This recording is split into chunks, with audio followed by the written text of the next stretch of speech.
ಮಾಧ್ಯಮದ ಸ್ನೇಹಿತರಿಗೆ ನಮಸ್ಕರಿಸುತ್ತಾ ಇವತ್ತಿನ ಪತ್ರಿಕಾಗೋಷ್ಠಿ ಬೆಳಗಾಂನಲ್ಲಿ ಚಳಿಗಾಲದ ಅಧಿವೇಶನ ಈಗಾಗಲೇ ಪ್ರಾರಂಭ ಏನಾಗಿದೆ. ಈ ಅಧಿವೇಶನ ನಡಿಬೇಕಾದಂಥ ಸಂದರ್ಭದಲ್ಲಿ 10ನೇ ತಾರೀಕು ಅಂದರೆ ಬುಧವಾರದ ದಿನ, ನಿನ್ನೆ ಅಲ್ಲ ಮೊನ್ನೆ, ಒಂದು ಭಾಳ ಗಂಭೀರವಾದಂಥ ಒಂದು ವಿಚಾರ ಕಲಾಪದಲ್ಲಿ ಸರ್ಕಾರದಿಂದ ದ್ವೇಷ ಭಾಷಣ ಹಾಗೂ ದ್ವೇಷ ಅಪರಾಧಗಳಿಗೆ ಸಂಬಂಧಪಟ್ಟಂತೆ ಒಂದು ವಿಧೇಯಕವನ್ನು ಸರ್ಕಾರದ ಮಾನ್ಯ ಗೃಹ ಸಚಿವರು ಮಂಡಿಸಿದ್ದಾರೆ. ಇದರ ಬಗ್ಗೆ ಕುರಿತು ಇವತ್ತು ಈ ಪತ್ರಿಕಾಗೋಷ್ಠಿಯನ್ನು ಕರೆದಿರ್ತಕ್ಕಂಥದ್ದು. ಇವತ್ತೇನು ಈ ವಿಧೇಯಕವನ್ನು ಮಂಡಿಸಿದ್ದಾರೆ, ಇದನ್ನು ಜಾರಿಗೆ ತಗೊಂಡು ಬರಬೇಕು ಅಂತಕ್ಕಂಥ ನಿರ್ಣಯವನ್ನು ಕೂಡ ಈಗಾಗಲೇ ರಾಜ್ಯ ಸರ್ಕಾರ ಅವರ ಮನಸ್ಸಿನಲ್ಲಿ ಇಟ್ಕೊಂಡು ಒಂದು ಹೆಜ್ಜೆಯನ್ನು ಇಟ್ಟಿದ್ದಾರೆ.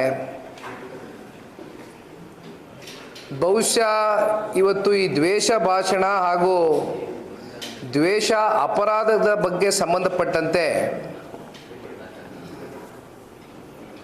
ವಿಚಾರವನ್ನು ನಿಮ್ಮ ಮುಂದೆ ಇಡ್ತಕ್ಕಂಥದ್ದಾದರೆ, ಈಗಾಗಲೇ ಆ ಬಿಲ್ನಲ್ಲಿ ಇರ್ತಕ್ಕಂಥ ಆ ಡ್ರಾಫ್ಟನ್ನು ನಾವು ಕೂಡ ತರಿಸ್ಕೊಂಡು ಸಂಪೂರ್ಣವಾಗಿ ಓದಿದ್ವು, ಆ ಮಾಹಿತಿಯನ್ನು ಕಲೆ ಹಾಕಿದ್ವು. ಆ ಡ್ರಾಫ್ಟ್ನಲ್ಲಿ ಇರ್ತಕ್ಕಂಥ ಕೆಲವೊಂದಷ್ಟು ಆ ಕ್ಲಾಸಸ್ನ ನೋಡಿದರೆ ಇದು ನೇರವಾಗಿ ಪ್ರತಿಪಕ್ಷಗಳಿಗೆ, ಪತ್ರಿಕಾ ಮಾಧ್ಯಮದವರಿಗೆ, ಸಂಪೂರ್ಣ ಪತ್ರಿಕಾ ಮಾಧ್ಯಮ ಅಂತಕ್ಕಂಥದ್ದಲ್ಲ, ಸಾಮಾಜಿಕ ಜಾಲತಾಣ ಇರ್ಬೋದು, ದೃಶ್ಯ ಮಾಧ್ಯಮ ಇರ್ಬೋದು, ಮಾಧ್ಯಮಕ್ಕೆ ಸಂಬಂಧಪಟ್ಟಂಥ ಯಾರೇ ಆ ವ್ಯಕ್ತಿಗಳಿರ್ಬೋದು, NGOs ಇರ್ಬೋದು, ಸಂಘಟನೆಗಳಿರ್ಬೋದು, ಯಾವುದೇ ಆರ್ಗನೈಸೇಷನ್ಸ್ ಇರ್ಬೋದು, ಸಂಪೂರ್ಣವಾಗಿ ರಾಜ್ಯ ಸರ್ಕಾರ ನಮ್ಮೆಲ್ಲರನ್ನು ಹತ್ತಿಕ್ಕತಕ್ಕಂಥ ಒಂದು ಪ್ರಯತ್ನಕ್ಕೆ ಕೈ ಹಾಕಿದ್ದಾರೆ. ಅವರ ಪ್ಯಾರಾಗ್ರಾಫ್ ಶುರು ಆಗದೆ ಹೇಗಿದೆ ಅಂದರೆ,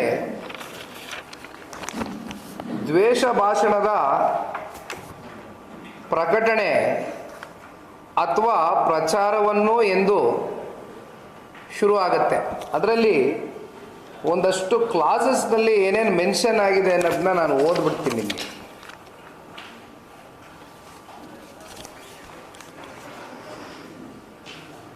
ಕ್ಲಾಸ್ ನಂಬರ್ 2, ದ್ವೇಷ ಭಾಷಣ ಎಂಬುದು ಯಾವುದೇ ಪೂರ್ವಕಲ್ಪಿತ ಹಿತಾಸಕ್ತಿಯನ್ನು ಸಾಧಿಸಲು ಬದುಕಿರುವ ವ್ಯಕ್ತಿ ಅಥವಾ ಮೃತ ವ್ಯಕ್ತಿಗಳ ವರ್ಗ ಅಥವಾ ಗುಂಪು ಅಥವಾ ಸಮುದಾಯದ ವಿರುದ್ಧ ಹಾನಿ, ಅಸಾಮರಸ್ಯ ಅಥವಾ ವೈರುತ್ವದ ಅಥವಾ ದ್ವೇಷದ ಅಥವಾ ಕೆಡುಕಿನ ಭಾವನೆಗಳನ್ನು ಮೂಡಿಸುವ ಉದ್ದೇಶದೊಂದಿಗೆ ಸಾರ್ವಜನಿಕ ನೋಟದಲ್ಲಿ ಮೌಖಿಕವಾಗಿ ಅಥವಾ ಲಿಖಿತ ರೂಪದಲ್ಲಿ ಪದಗಳಲ್ಲಿ ಅಥವಾ ಸಂಕೇತಗಳ ಮೂಲಕ ಅಥವಾ ದೃಶ್ಯ ರೂಪಗಳಲ್ಲಿ ಮೂಲಕ ಅಥವಾ ವಿದ್ಯುನ್ಮಾನ ಸಂವಹನಗಳ ಮೂಲಕ ಅಥವಾ ಇನ್ಯಾವುದೇ ರೀತಿಯಲ್ಲೂ ಮಾಡಲಾದ, ಪ್ರಕಟಿಸಲಾದ, ಪರಿಚಯಿಸಲಾದ ಯಾವುದೇ ಅಭಿವ್ಯಕ್ತಿಯನ್ನು ಒಳಗೊಳ್ಳುವುದು. ಪೂರ್ವಕಲ್ಪಿತ ಹಿತಾಸಕ್ತಿ ಎಂಬುದು ಧರ್ಮ, ಜನಾಂಗ, ಜಾತಿ ಅಥವಾ ಸಮುದಾಯ, ಲಿಂಗ, ಲಿಂಗತ್ವ, ಜನ್ಮಸ್ಥಳ, ವಾಸಸ್ಥಳ, ಭಾಷೆ, ನ್ಯೂನ್ಯತೆ ಅಥವಾ ಪಂಗಡ. ಎಷ್ಟು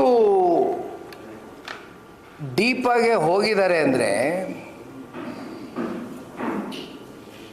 ನಾವು under the constitution article number 19 ಅಲ್ಲಿ ನಮಗೆ ಒಂದು freedom of speech, freedom of expression ಅನ್ನೋದ್ರ ಬಗ್ಗೆ ಬಹುಶಃ ಇದೇನು ಕಾನ್ಸ್ಟಿಟ್ಯೂಷನ್ನ ಬುಕ್ನ ಓದಿ ನಾವೇನು ತಿಳ್ಕೊಳ್ಬೇಕಾಗಿಲ್ಲ. ಇದು ನಾವೆಲ್ಲ ಶಾಲೆಗಳಲ್ಲಿದ್ದಾಗ ಸಣ್ಣ ಮಕ್ಕಳುಗಳಾಗಿದ್ದಾಗ ನಾವು ಓದಬೇಕಾದ್ರೆ freedom of speech, freedom of expression ಬಗ್ಗೆ ನಮ್ಮ ಫಂಡಮೆಂಟಲ್ ರೈಟ್ಸ್ ಏನಿದೆ ಅದ್ರ ಬಗ್ಗೆ ನಾವೆಲ್ಲ ತಿಳ್ಕೊಂಡು ಬೆಳೆದಿರ್ತಕ್ಕಂಥವ್ರೆ. ಆದರೆ ಇವತ್ತು ಸಂಪೂರ್ಣವಾಗಿ ಈ ಕ್ಲಾಸಸ್ಸು ಇನ್ನೂ ಮುಂದೆ ಹೋಗೋದಾದರೆ,